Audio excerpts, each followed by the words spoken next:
Welcome to the Higher Ed Retire Podcast with your host, Greg Shepard. Greg is a fee-only financial advisor who specializes in helping those in higher education to take control of their retirement. Since 2001, Greg has helped employees all over the country make the most of their retirement plans. Hey there, folks. Greg Shepard here, Higher Ed Retire Podcast. As always, I do appreciate you all listening out there. And on that note, I'm closing in on 3,000 downloads. Does anybody out there have any clue if that's good or bad? Because I don't. Sounds like a lot of people, right? But I've been doing this a long time, so maybe that number should be bigger. But nonetheless, I appreciate all of the questions over the months/years. I'm not even sure how many episodes I've done. But nonetheless, again, I appreciate all the questions that have been generated from you all out there as I enjoy helping everybody out there and talking with a bunch of you as well. So I got to know some great folks in the higher ed industry over the course of time I've been doing this podcast. So for those of you that don't know me, let me informally introduce myself. Again, the name is Greg Shepard. I do have an independent investment advisory firm here in the Kansas City area, but as I've stated in other podcast episodes, with the advancements of technology, I'm able to help out just about anybody all over the country navigate and basically just get the most out of your higher ed retirement plans. The goal of this podcast and this episode specifically is really just to arm you with as much information as possible so you can make an informed decision when it comes to your retirement plan. Because you know the old adage, I've said it time and time again, you don't know what you don't know, and that applies to a lot of information surrounding your higher ed retirement plan. Now, specifically, I talk a lot about TIAA and Fidelity in these podcast episodes, and this is no exception. But today's topic, we're going to talk about, should you, as an employee of a higher ed institution, hire a financial advisor? So I'm going to obviously tackle that question. I'm going to give you an idea, maybe a couple scenarios where it might be advantageous, and again, it's for you to decide, where it might be advantageous for you to consider using a financial advisor, and maybe one or two scenarios, maybe just one. I think it's pretty simple for those that you may not get much benefit out of a financial advisor. Now, let's define that real quick. Who or what is a financial advisor in regards to this podcast episode? It is not. It is absent of the TIAA and Fidelity reps. Now, I know there's other vendors at some of your higher ed institutions, but again, the big boys in the sandbox are Fidelity and TIAA, so I'm going to stick to that. So absent of those good folks over in their respective companies, they are not your fiduciary financial advisors. Now, in this case, like I stated, I'll talk a lot about TIAA and Fidelity. They act as a fiduciary when it comes to the plan level, but not the participant level. They are not acting in what's in your best interest. They're good folks, don't get me wrong. Okay, I'm not discrediting any of these folks or what they do, but we know who their boss is. So, as business goes, okay, they're going to do what's in the best interest for their business, for their company, okay? So let's make sure we get that straight. A financial advisor, in this case, is someone that's independent of TIAA and Fidelity, but that works with them in an independent fashion for fee only, no commissions involved, okay? And this person, this financial advisor, needs to be, for you, for the benefit of you, needs to be educated, experienced in the higher education retirement space. Because if they are not, they'll have to start from scratch. They'll have to start from step one in learning a lot of this stuff. Okay, and again, the old adage goes for them as well, these financial advisors. You don't know what you don't know. So he or she, this financial advisor, could be making irrevocable decisions for you that, hence, are irrevocable. Okay, so we don't want to go down that path. And FYI, you can qualify these financial advisors just by simply asking some of the questions that you learn in these episodes. Okay, so let's go over those, maybe a couple scenarios where it makes sense for those out there in higher ed to consider using a financial advisor. Oh, I almost forgot. Before I get going, I've been told time and time again, don't forget this. I need to recite one sentence. For some reason, that keeps the attorneys at bay, right? So here we go. Investment advisory services offered by me, Greg Shepard, as an investment advisor rep of S&A Financial Services, Inc., which is a registered investment advisor. So S&A Financial Services, by the way, is, as I stated, that's the firm that I work for here in Kansas City. And that's it. Okay, let's move on. Okay, who does this make sense for? Financial advisors. Let me give you two scenarios. Maybe this just answers the question, but maybe generally speaking, real quick, from the macro perspective, I think it makes sense for those out there in the higher ed space to speak with an independent financial advisor when you're about 10 years-ish away from retirement. I don't have a lot of the time or the desire to get in all the reasons why, but that's kind of the target, that 10-year-ish window from retirement. And again, macro, generally speaking, because a lot of you out there are going to have TI traditional accounts, and you're going to have multiple accounts. Okay, very, very common. I've talked to 2 or 3 of you today that aren't clients, that probably will be, but have multiple contracts where they have TI traditional. There's got to be some kind of game plan installed or implemented when it comes to those TI traditional accounts, rather than you becoming retired, going through the phase of retirement, and then learning about some of the restrictions, liquidity specifically, regarding the TI traditional accounts. So let me give you 2 real case scenarios. One, let's see, I just spoke to this person last week. And by the way, anything I state in here, it's March of 2023, so if I talk about TI traditional advantageously, that's because rates are really high right now. So if you're listening this in the future, I don't know what rates are in the future, but right now they're pretty good. So keep that in mind as I speak during this episode. So the person I spoke to last week, let me get my ducks in a row here. As per usual, I don't have anything written down, so I'm going off memory, which seems to dwindle as years go on. Can any of you relate to that? Okay, so this person has a current employer, of course. She has multiple accounts with the current employer. One of those employers where the plans have morphed, especially last year, just as of late. Okay, so we have some mandatory accounts and some voluntary accounts with the current employer, and she has 2 ex-employers, of which she has a few TIAA accounts there as well. Mostly liquid in those old accounts. Okay, I think 1 or 2. Going off memory here, 1 or 2 illiquid accounts, and then mostly liquid accounts.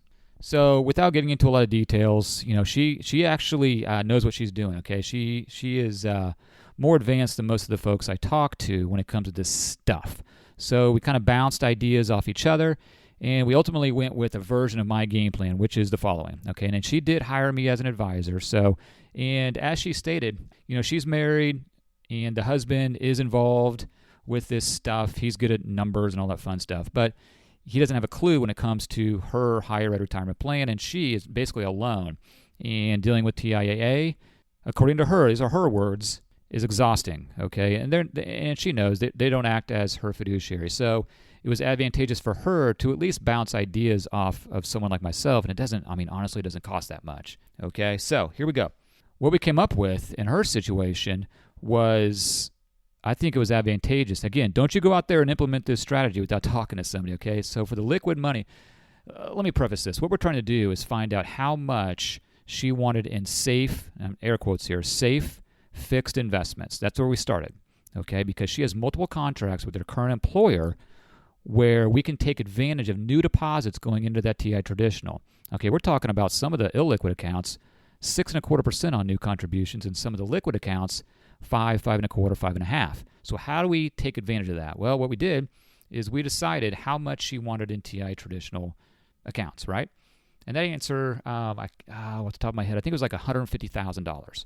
So what we did is we massaged carefully. So we reallocated all of our accounts to take advantage of the new high interest rate on new deposits going in, where they totaled $150,000. Now, we took those old accounts, okay, and she's a relatively conservative investor, but we took all those monies in those old accounts, rolled it over to an IRA. In my case, I custody over at Charles Schwab, and we went 100% equities, okay, and she her eyes kind of lit up, and she's like, well, why are we doing that?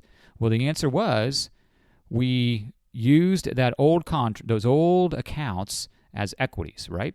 And I can't remember exactly what the total was. That's irrelevant for the most part for this conversation. And then, because I told her we can access investments in this case over at Schwab, where the investment portal, we have thousands of investment options. We can get, very cheap ETFs if we want, stocks if she wants, various types of investments that you cannot access over your employer retirement plan. Okay, on the equity side, I can't go out, in this case of Schwab, and get anything fixed paying 6% in perpetuity. Obviously, CDs have a maturity life. So let's take advantage of your employer plan. Not only that, we implemented what, if you've heard my episodes prior, a reinvestment strategy where we took money out of one of our TI traditional liquid accounts, sat it in money market. Okay, we're going to reintroduce those monies back into TI traditional at a higher rate. Okay, so right there, there's a lot, and we bumped up her rate. We're going to about 2%, maybe a little less than that, but about 2%. So there's massive value added right here with the financial advisor, even though she was very capable of doing these things. She just wasn't, she needed someone to bounce ideas off of. Her strategy was a little different than mine, but then I explained to her why it's in her benefit, why it's advantageous to basically do what I was telling her to do. So we did. We implemented what I told her to do, and away we went. So that was a great example of value added with the financial advisor. Scenario number 2, I'm not going to get into the weeds too much, but just simply real quick, again, I don't want to elaborate on this. This episode will be way too long. With the interest rates being high, again, March of 2023, not that long ago, a few months ago, late last year, maybe October-ish, we did, for a prospect that became a client, we implemented that reinvestment strategy that I just talked about a few seconds ago. And again, if you don't know what I'm talking about, make sure you educate yourself on this. TIAA calls it something different. I call it the 120-day reinvestment strategy. But we did implement this strategy for a large portion of this person's account. And again, we exited, I don't remember the numbers offhand, but we exited, this is a liquid account, the TI traditional paying, it wasn't even paying 4%. And this is an old contract, sat it in money market for 120 days, reintroduced those money back in the same contract, TI traditional, and I think we got well over 5, maybe 5.5%, 5.25%. So we bumped up his rate quite a bit. And so right there, again, is value added for a financial advisor. Heck, that basically paid for my fee, okay? And that's why I always say, I kind of relate it to a CPA. Me personally, I'm in the industry. I know what I'm doing when it comes to finances, but a number of years ago, I hired a CPA to do my taxes, obviously, and he is worth his fee in gold, if that even makes any sense. He's worth his weight in gold because he's doing things that I don't even know about. I don't have the time or desire to go out and think about the strategies that he's implementing for me and my family situation. So he pays for himself in that regard. So same idea here with the financial advisor. But again, make sure you qualify the financial advisor. Just start asking questions and just listen and see what he or she says. Now, I will tell you this. On this last scenario I just gave for someone that should be thinking about a financial advisor where I implemented the reinvestment strategy, this person actually went to, one of those financial planning seminars, that you get the old big postcards with a big picture of a steak on it. Well, he actually went to that and spoke to the guy giving that seminar, and the prospect at the time, now the client, told me the gentleman giving this seminar, very professional. They always look nice and dress well and speak eloquently, unlike yours truly, where I trip over my tongue constantly, going off on tangents. He spoke about finances just fine. That checked the box for the now client. But the financial advisor giving the seminar was in favor of pulling out all of his liquid money that he could from ex-employers. Okay, he was retired, and rolling it over to an IRA, right? Okay. Typically, that's advantageous. That would be an advisable thing to do. And the advisor, in this case, told now client of mine, this is to your advantage because those TI traditional rates aren't worth the paper they're written on. So this advisor didn't know what he was talking about because I did a 180 and told now client that what we need to do is keep some of this money, the liquid money, in TIAA, do the 120-day reinvestment strategy, and we did some other things too, to take advantage of that in lieu of some of the poor performing bond investments. And then we can roll over, whatever we want outside of that. So my advice here, again, when you're talking and speaking with a potential financial advisor, make sure, and this is where it gets a little tricky, but make sure, maybe use your gut feeling, this advisor, he or she, isn't hungry for assets. What do I mean by that? So this advisor in this example, one of the reasons he wanted to pull out the liquid money and roll over to an IRA is that that's the only way this advisor could get paid. Because I know for a fact you can't get paid inside a lot of these higher ed retirement plans. So if those assets stayed there, you can't charge directly from those accounts like you can as an IRA rollover. And so I always tell clients, an advisor should never charge you on TI traditional monies anyway. Okay, that's not what we do. I think it's, I don't know, unethical is not the right word. I don't know what the word is, but, advisor can't do anything for you when it's sitting in TI traditional. So why is an advisor charging you on that money? So with all my clients that I deal with, I tell them up front, anything we leave in TI traditional, I'm not going to charge you on. And that by no way is going to sway my decision as what I do. Because now make note of this, okay? Make note of this. I always tell prospects what I recommend to you.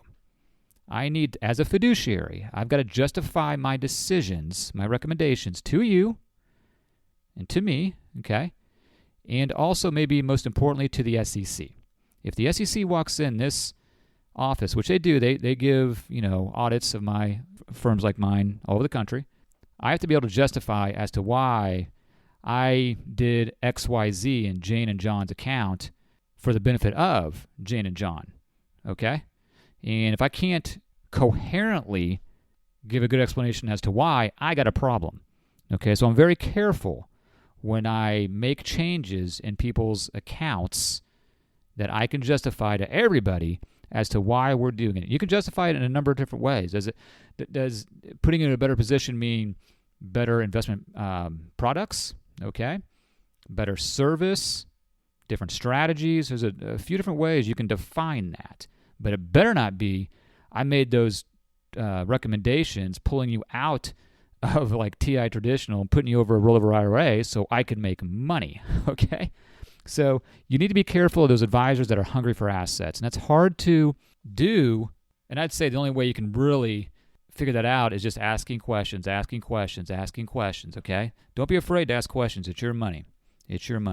So if a good financial advisor for those in higher ed, what he or she is going to do, especially if you have a bunch of TIAA accounts, that advisor is going to be the quarterback of your situation. They're going to quarterback that situation. They're going to tell you what the game plan is before they implement it. Now, on that note, a competent financial advisor in the higher ed space, he or she is going to want, especially if you have TIA accounts, okay, and Fidelity accounts. I just did this with someone that didn't have any TIA accounts. We did the Fidelity authorization form. So what I'm speaking about is prior to, in my opinion, prior to you becoming a client of said advisor, that advisor, in order to make a competent, comprehensive game plan that encompasses all of the vendors that you're utilizing for your higher ed retirement plan, needs to submit an authorization form to, in this case, TIA or Fidelity, so they can see a picture of what you're doing. Now, I emphasize this, especially with TIA accounts, because I get statements all the time from folks, right, that have TIA accounts, but it doesn't tell me the whole picture. Without going into a lot of details, I tell them, hey, these statements are great. It gets the ball rolling. It gives me an idea of what I want to do for you, but the game plan that I really want to set in stone will be formulated after I submit an authorization form that you must sign. And what this does is it gives my firm authorization to view your accounts online, because that affords me access and information that I cannot extract from statements. I need access online to those accounts. Then I formulate a game plan, okay? And then once the client or prospect agrees with what I'm talking about, at that point I have the client or prospect sign forms, fee deduction forms and all that fun stuff. There's only one form at the beginning. That's the authorization form. That enables the advisor to set up a game plan. Okay, so that'd be my opinion if I were in your spot.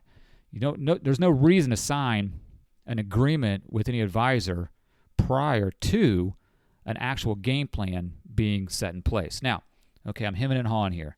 So let's move over to those that may not find it as advantageous to hire a financial advisor. This is pretty simple. We'll start off with those that are young. Okay, young, I don't know, you can define what young is, but for those, certainly retirement is not in their near-term future. You folks out there, you youngins out there, your goal is to crush your debt and put away as much money as possible. That's it, okay? Typically, it's synonymous, being younger is synonymous with being aggressive, typically. Not everybody, that's not investment advice. But if you're an aggressive investor, even if you're solely with TIAA or Fidelity or another vendor, you're going to want to look at those equity investments, okay? A financial advisor can't really do much for you. Just look for low-cost equity, maybe index investments. They're abundant out there in these higher ed retirement plans now. And just put away as much money as you can afford and crush that debt at the same time, okay? I don't think there's really a big need for you to pay an advisor. Speaking on that, again, I'm going off the tangents here. Fees. This is my opinion, okay? Take it for what it's worth. I think a competent financial advisor should charge no more than 1%. All right, that's what we charge here. No more than 1%. As your assets get greater, is that correct English? That fee becomes less. So 1%, I'm just speaking for my firm, my opinion. The most we charge is 1%. Then it ratchets down depending upon how much assets you have with us. Me, okay?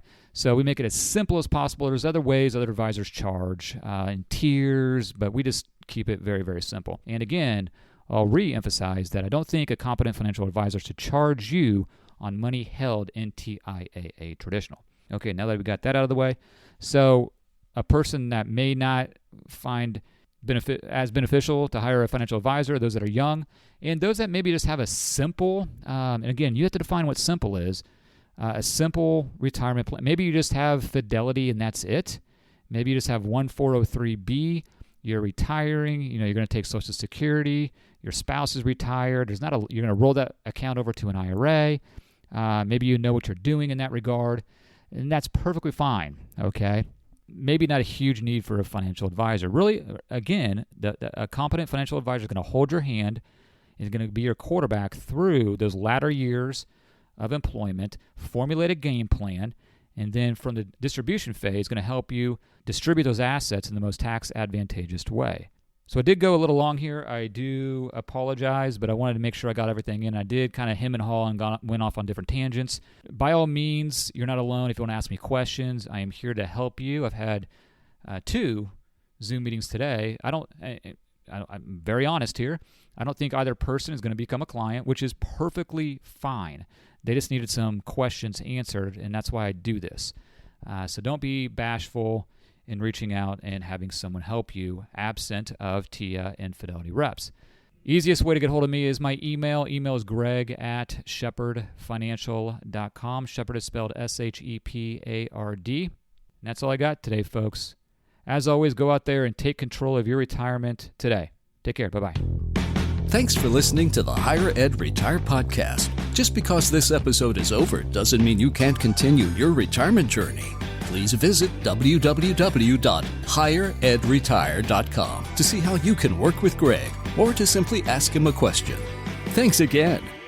S&A Financial Services is a registered investment advisor. Information presented is for educational purposes only and does not intend to make an offer or solicitation for the sale or purchase of any specific securities, investments, or investment strategies. Investments involve risk and, unless otherwise stated, are not guaranteed. Be sure to first consult with a qualified financial advisor and/or tax professional before implementing any strategy discussed herein. Past performance is not indicative of future performance.